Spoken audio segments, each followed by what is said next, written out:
Apple AirPods just received FDA approval, which marks the first time in history that an over-the-counter hearing aid has been approved on a consumer device like an AirPod. Let's dive into what this means, but also why it is another signal of Apple trying to take over healthcare. This is a screen grab from Apple's website, literally under the section titled Healthcare. This is something that they've been very explicit about trying to tackle, whether it's iPads in the hands of doctors or Apple Watches on your wrist. Apple wants to collect health data. And knowing Apple, this has probably been a plan for, the greater part of a decade. And if you haven't noticed this, you might be wondering, why is Apple trying to get into healthcare? They make phones and computers. What about the healthcare market or, medical devices is so compelling?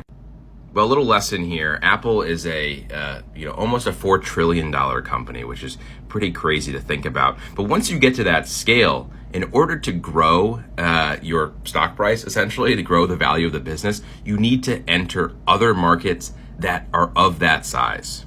And it's not just about selling more phones. That doesn't help you really grow to the extent that you need to.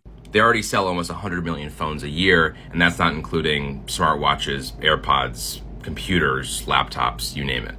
So when you look at other markets that could fit the bill for Apple to enter, and this is the calculus they probably did, at least a decade ago, it's a pretty short list. And the top of that list is healthcare, which is in almost, it depends which metric you want to look at here. Some are saying 13 trillion, some 7.7 trillion. That is the global healthcare services market. So we can imagine it's a lot bigger than that when you include all elements of healthcare.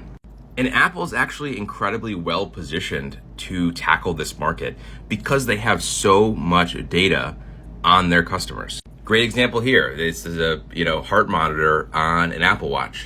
I track steps, calories on my phone.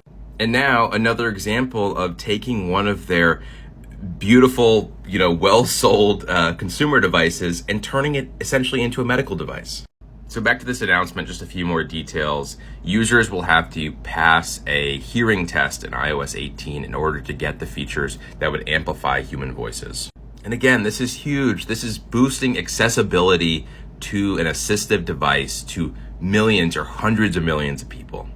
Really excited for what comes next.